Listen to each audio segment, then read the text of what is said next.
Hi, Dr. Ben Young here, and you are listening to the Perio Patient Podcast, a podcast for an exclusive elite, namely my patients, past, present, and yes, possibly future, who are listening to this, trying to figure out if they should come see me or not.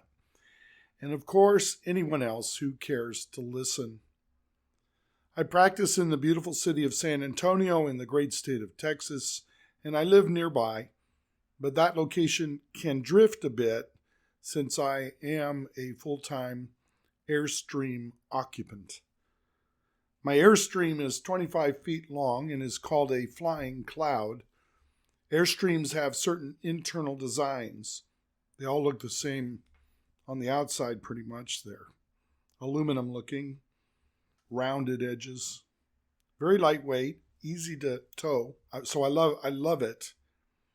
But it's the internal design and color patterns and cabinetry that are the styles that result in the naming of the different Airstreams. Mine happens to be a flying cloud. And it fits my personality and also my personal taste in not hitting my head on upper cabinet doors, so mine flip up and out of the way.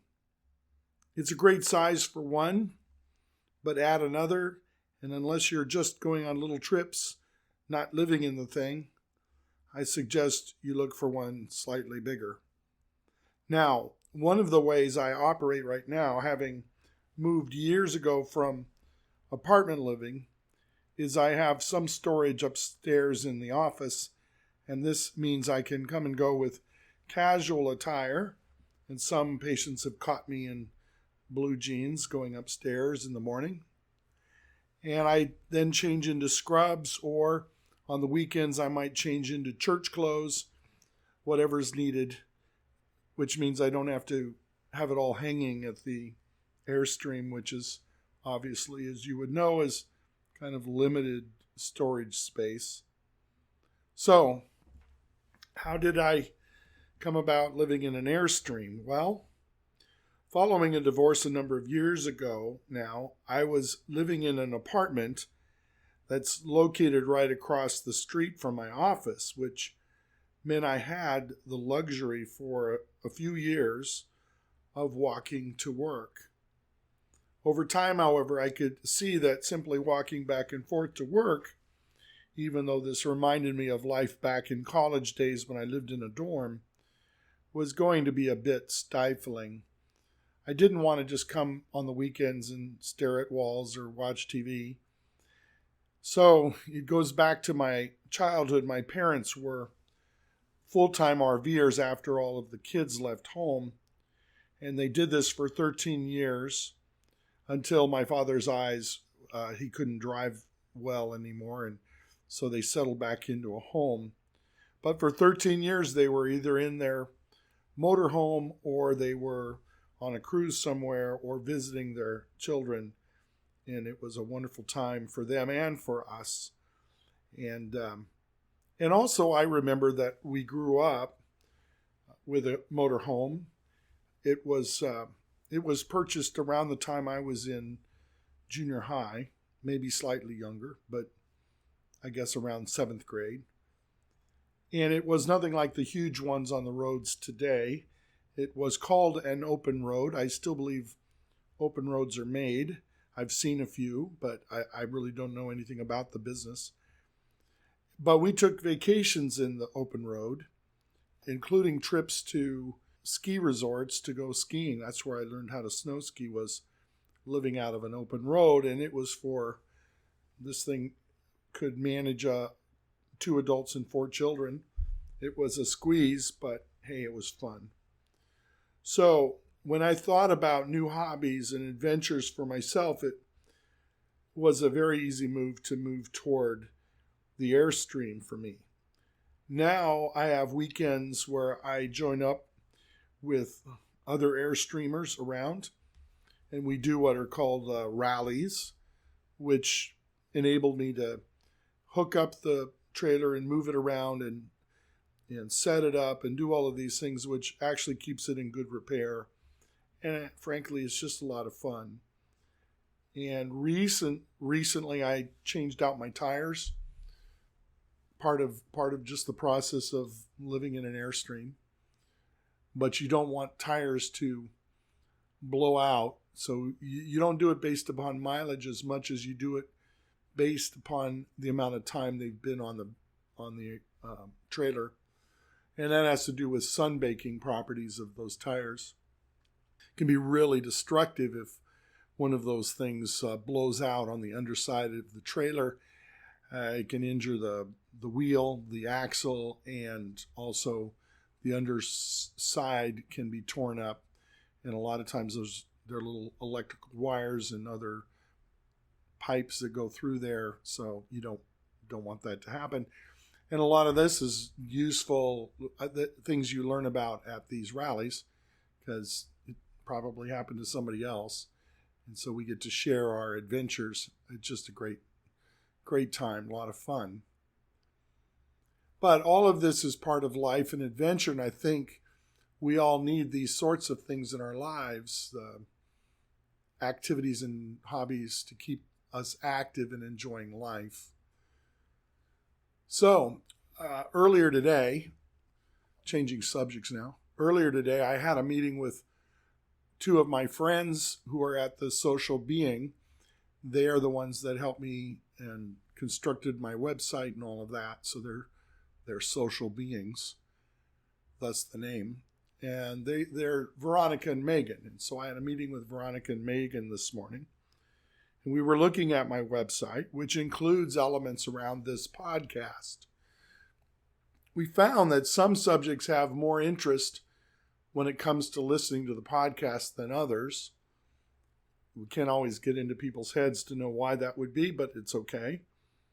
But it was suggested that I try putting in words that are strong on search engines just to see if this increased listening activity.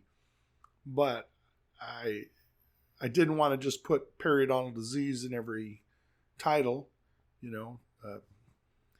thoughts about today and periodontal disease, I think would be a kind of a bait and switch kind of title. So it's interesting, but I understand that we all look at titles to see what we might be interested in reading or listening to. So it turns out that one of my strongest search engine words is my name. And I know it's two words, but neither Benjamin or Young alone work well for search elements that would head anyone to my website. And also, I don't think we all want everybody heading to our websites. We just need people who are interested in the topics of the website to go. So, as an experiment, I decided on this one I would put my name into the title just to see what happens. So, I'll let you know what comes of that later. Which brings me up to something else that I want to thank many of you for, and that is your reviews on Google and other platforms. We looked through all of that today, and even reviews on my website. I really, really appreciate all the kind words that many of you have said. You're so kind, and I so appreciate what you're saying. And as you certainly know, in this technology-driven commercial world, online searches in many ways are the lifeblood of business, especially small businesses. So thank you very, very much. Changing the subject again, this one is more toward helping you. Yesterday I learned that an insurance company's coverage for one of my patients recently was denied for intravenous sedation because I extracted only 4 teeth. Had I extracted 5 teeth, then it would have been covered, according to whoever we spoke to, Bonnie spoke to on the phone from that company. Go back and listen to my earlier podcasts about insurance And let me remind you that the best way to deal with this sort of insurance arbitrary strangeness is for you, the insurance customer, or because you're an employee of the company who is the insurance company's customer, to activate and make some calls. I know it's more convenient if you ask us to do it, but it is much less effective. I have never heard of such a clause before. This thing about coverage for IV sedation for 5 teeth extracted. But it shows a certain level of creativity that you have to admire.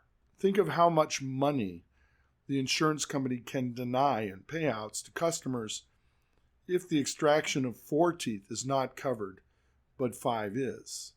Because usually people who go for extractions of wisdom teeth are having 4 teeth removed. And what is the reason for this medically? Why 5, not 4? Why not 8 or 2? Is the removal of 4 teeth easy and 5 not? I could tell you that I sedate for extractions because the local anesthetic, which we always use for extractions, in case you're wondering, sometimes does not completely block extraction discomfort. And I'm just talking about 1 tooth. Some of that discomfort could be pressures that people feel. Some from just the thought of having a tooth removed. It's a panic, emotional kind of experience for many. And some from infections that reduce the effectiveness of the local anesthetic. And again, I talk a lot about this in another podcast on anesthetics and sedation. So go search for those. All right, another topic. I think this is number 4, if you're counting. I could be 5, could be 3, I don't know. Weekly, I get a call from my older brother. It comes between 5 and 5:30 on a Sunday evening. Its purpose is to talk with Mom. She's 96 years old, and she lives with my brother and sister-in-law in Birmingham, Alabama. And they take great care of her. We don't say much on these calls. They are very brief, in fact, because Mom is in decline mentally. Too many words can be a problem, can be confusing. But this is where we as a family are at the moment. She's very blessed to be living with my brother and sister-in-law because they are beautiful, loving people who see her life as precious, which the rest of her 3 other children certainly agree as well. I believe we all see it this way because this is the way we were raised by the generation before us, which of course includes this very beautiful lady, our mother. She is a sweetheart, and she has always been on our side, the side of her children, and our spouses, and every grandchild, and even every great-grandchild.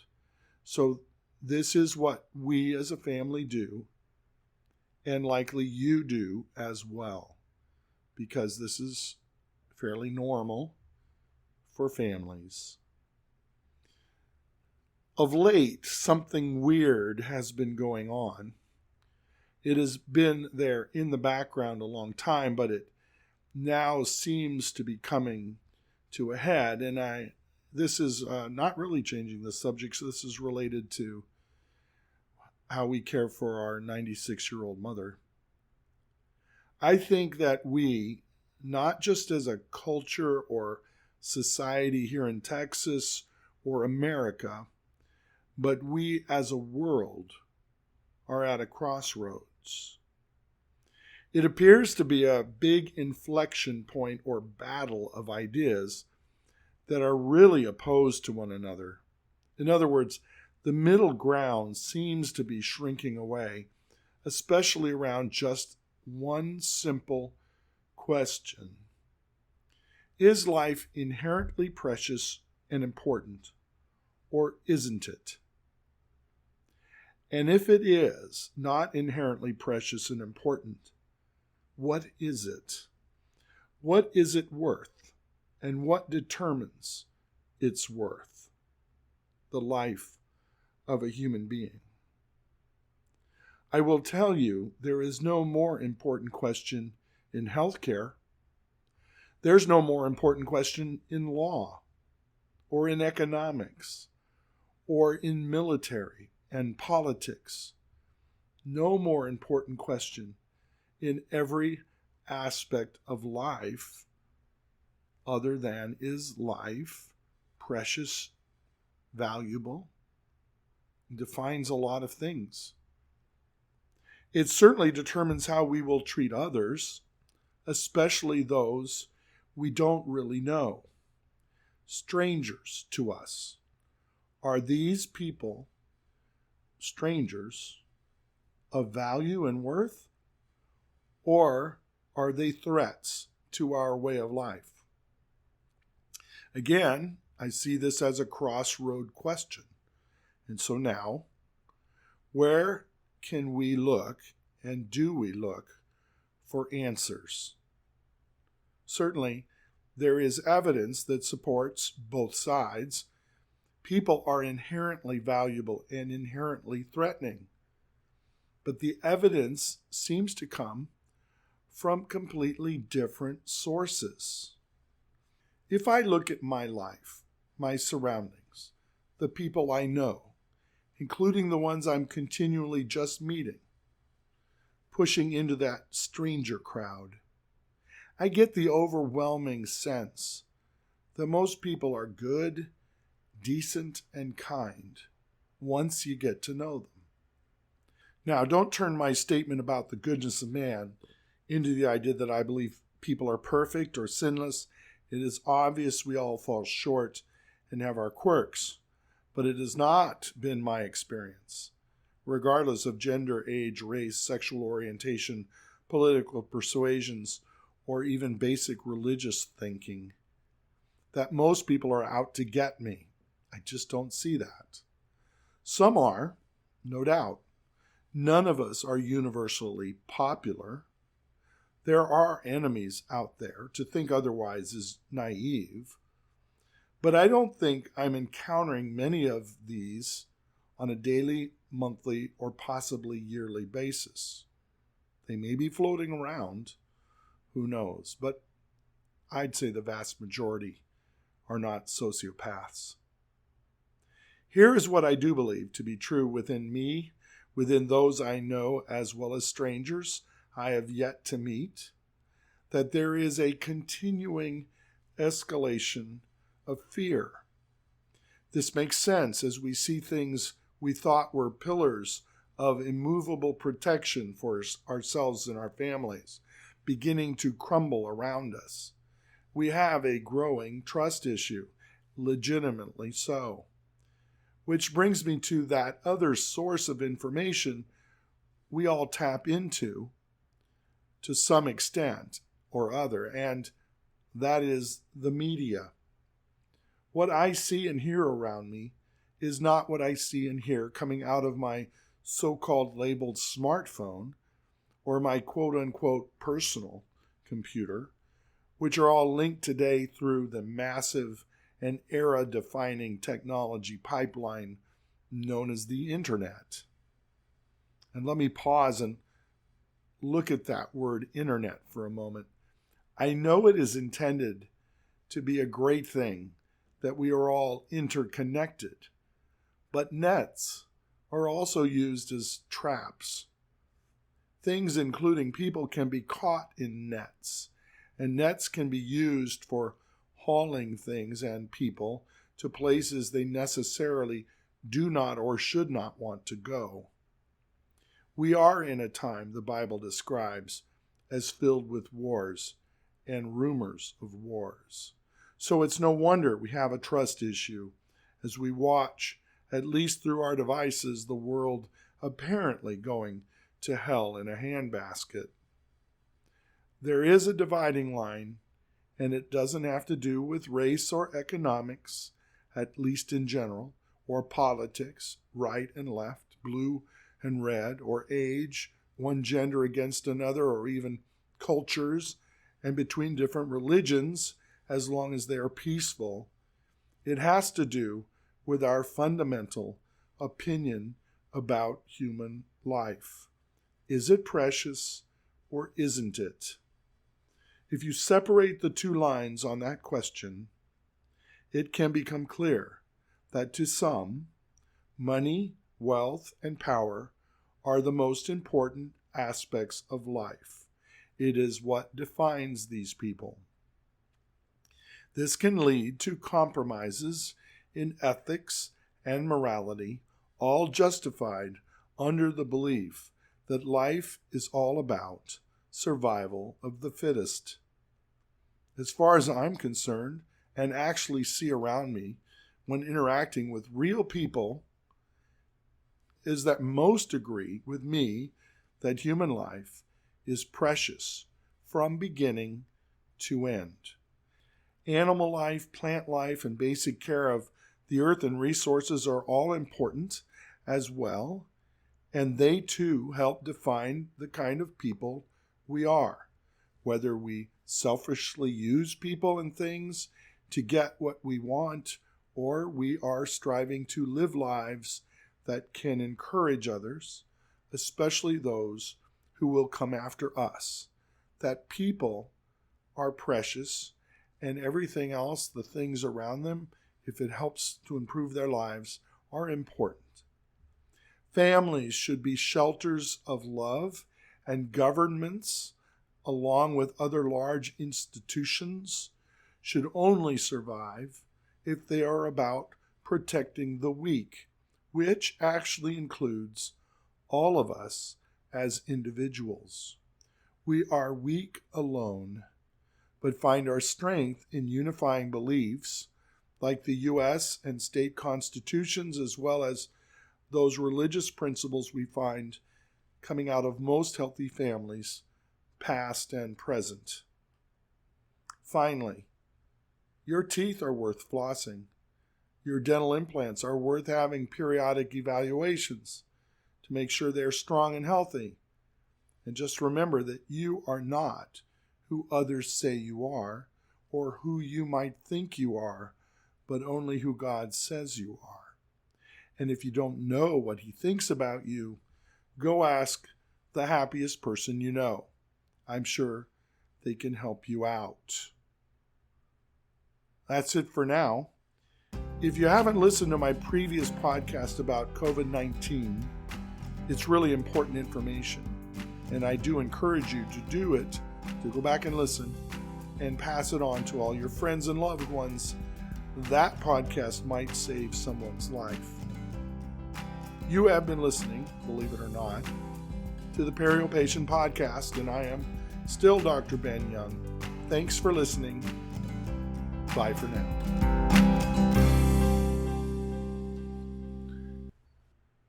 Did you hear about the Buddhist who refused Novocaine during a root canal? His goal? Transcend dental medication. Now go floss.